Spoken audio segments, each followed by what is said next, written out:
last kopek dekat Rimbayu ni. Pukul 12.30 malam, last kopek sebelum kita bergerak minggu depan ke dua event serentak di utara.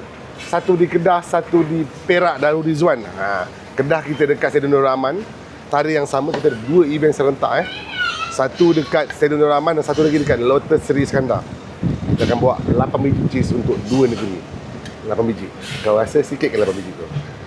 Kita akan bagi, kita akan kopek dua-dua cheese. 4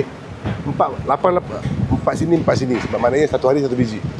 Kita akan bawa 4 biji satu negeri. Cukup tak? Kalau tak cukup, kita hantar. So orang Itali buat sekarang juga cheese ni. Dari Itali kita bawa, kita terbangkan ke Kedah. Ke Kedah, ke Perak. Kalau nak rasa, kita akan kopek cheese hari-hari. Kita akan siap cheese. Kita akan bagi semua rasa. Hari-hari insyaAllah kita akan kopek cheese. Dan jumpa kami di dua negeri yang berbeza ni. Tapi duduk kat utara. Satu jalan. Okey, ingat semua bagi sedap, Allah bagi sedap.